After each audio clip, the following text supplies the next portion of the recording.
Welcome সবাইকে। আজ আমরা জাপানি ভাষার একদম বেসিক কিছু গ্রামার শিখব। ভাবছেন কিভাবে? খুব দারুণ একটা গল্পের মাধ্যমে। আজ জাপানে ইমন সান নামের একজন এক্সপ্যাট বা প্রবাসীর একদম প্রথম দিন। তো ইমনের এই প্রথম দিনের জার্নির সাথে আমরা জাপানি ভাষার লেসন 1টা একদম জলের মতো সোজা করে ফেলব। চলুন শুরু করা যাক। আর আমাদের এই পুরো আয়োজনের মূল থিমই হচ্ছে হিকারি নিহঙ্গো খিজুনা, যার মানে হল সুন্দর একটা বন্ডিংয়ের মাধ্যমে ভাষা শেখা। এই লার্নিং প্রসেসটাকে আরও আনন্দদায়ক করতে আমাদের সাথে থাকছে ঐতিহ্যবাহী জাপানি উকিও আর্টের ছোঁয়া, সাথে চেরি ব্লসম আর অপূর্ব সানরাইজ রেড, মিডনাইট ব্লু ও সাকুরা পিঙ্কের কম্বিনেশন। এই দারুণ নান্দনিক আবহের মাঝেই আজ আমরা খুব গুছিয়ে আমাদের লেসনটা কভার করব। তো আজকের টপিকগুলোকে আমরা মূলত 5টা ছোট ছোট ভাগে ভাগ করেছি। বাক্যের সাধারণ গঠন, নেতিবাচক ও প্রশ্নবোধক বাক্য, সমতা ও মালিকানা প্রকাশ, জাপানি শিষ্টাচার এবং সবশেষে পুরো লেসনের একটা সারসংক্ষেপ। ইমনে আজকের অভিজ্ঞতার সাথে এর প্রত্যেকটা ধাপ একদম পারফেক্টলি মিলে যাবে। আচ্ছা, এবারে চলে যাচ্ছি আমাদের প্রথম পর্বে, বাক্যের মূল গঠন বা বেসিক স্ট্রাকচার। ধরুন, ইমন এইমাত্র জাপানে তার নতুন অফিসে গিয়ে পৌঁছালো। নতুন দেশ, নতুন কলিগ, এখন সবার সামনে তাকে তো নিজের ফার্স্ট ইন্ট্রোডাকশনটা দিতে হবে, রাইট? আর ঠিক এখানেই আমাদের প্রথম গ্রামার পয়েন্টটা জাদুর মতো কাজ করবে। জাপানি ভাষার সবচেয়ে কমন স্ট্রাকচারটা হলো কোনো একটি বিষয় বা নাউন এ, তারপর ওয়া, এরপর নাউন বি এবং শেষে দেসু। এই যে দেসু শব্দটা, এটা আসলে ইংরেজিতে অ্যাম, ইজ, আর এর মতো কাজ করে আর বাক্যটাকে খুব সুন্দর মার্জিত একটা রূপ দেয়। তাই ইমন যখন বেশ কনফিডেন্সের সাথে বলে ওয়াতাশিবা ইমন দেসু, সে আসলে খুব পোলাইটলি বলছে আমি হই ইমন। কিন্তু এখানে একটা বিশাল টুইস্ট আছে। জাপানি বর্ণমালায় এই অক্ষরটা কিন্তু লেখা হয় হা হিসেবে, কিন্তু নিয়মটা হচ্ছে যখনই এটা বাক্যে কোনো নির্দেশক বা পার্টিকেল হিসেবে বসে, তখন এর উচ্চারণ পুরোপুরি পাল্টে গিয়ে হয়ে যায় ভা। এটি বাক্যের মূল বিষয় বা টপিকটাকে পয়েন্ট করে।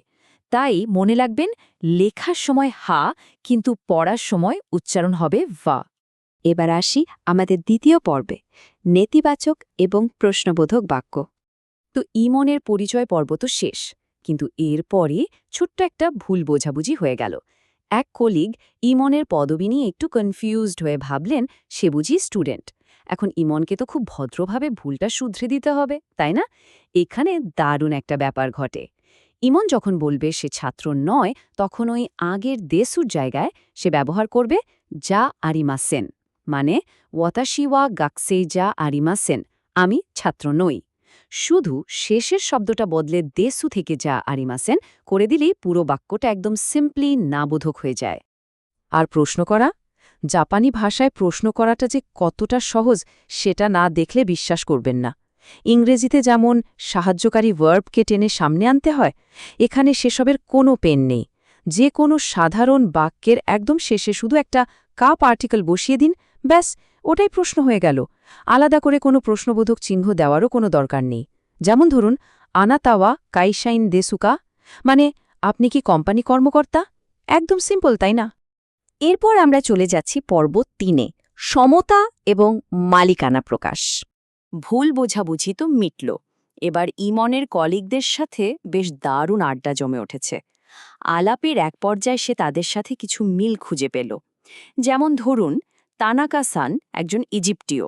এটা তো একটা সাধারণ তথ্য, কিন্তু ইমন যখন জানতে পারল যে কাসিম-সানও ইজিপ্টীয়, তখন সে ওই ওয়া পার্টিকেলের জায়গায় ব্যবহার করল মো। সে বলল কাসিম-সান মো ইজিপ্চিন দেসু।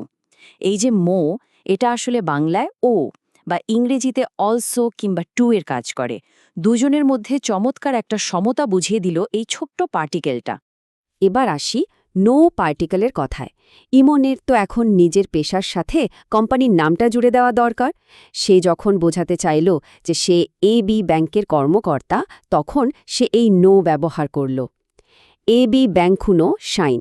এই নো পার্টিকেলটা ঠিক ইংরেজির অ্যাপস্ট্রফি এস বা অফের মতো কাজ করে। দুটো শব্দের মধ্যে দারুণ একটা সম্পর্ক বা মালিকানা তৈরি করে দেয় এটা। আচ্ছা, এবার পর্ব 4, জাপানি শিষ্টাচার ও সম্মান। ইমনের প্রথম দিনের একদম শেষ ভাগে এসে আমরা ভীষণ গুরুত্বপূর্ণ একটা কালচারাল ফ্যাক্ট জানব। জাপানি কর্মক্ষেত্রে শুধু গ্রামার জানলেই হবে না, সামাজিক সম্প্রীতি বা ওয়া বজায় রাখাটাও কিন্তু মাস্ট। এই যেমন অন্যের নামের শেষে সম্মান জানাতে সবসময় সান ব্যবহার করতে হয়, ধরুন সাতো-সান। কিন্তু সাবধান, নিজের নামের শেষে কখনোই ভুল করেও সান বসানো যাবে না। জাপানি কালচারে কেনজোগো বা বিনয়কে খুব মূল্যায়ন করা হয়। নিজের নামের শেষে সান লাগানোটা চরম অহংকার হিসেবে দেখা হয়। তাই ইমনের মতো যে কোনো নতুন প্রবাসীকে এই রুলটা সবার আগে মাথায় গেঁথে নিতে হয়। তো দেখতে দেখতে আমরা চলে এলাম আমাদের একদম শেষ পর্বে, প্রথম অধ্যায়ের সারসংক্ষেপ। চলুন আজকের শেখা পুরো জিনিসটা একবার কুইক রিক্যাপ করে ফেলি। ওয়া দিয়ে আমরা বাক্যের টপিক বা মূল বিষয় বুঝলাম। দেসু দিয়ে খুব রেসপেক্টফুলি বাক্য শেষ করলাম। যা রেমাসেন দিয়ে না বোধক কথা বললাম। আর কা দিয়ে খুব সহজেই প্রশ্ন করা শিখে গেলাম। সাথে মো দিয়ে সমতা এবং নো দিয়ে মালিকানা বা সম্বন্ধ বোঝানো হলো। জাস্ট এই জিনিসগুলো মাথায় রাখলে লেসন 1-এর বেসিক একদম আপনার হাতের মুঠোয়।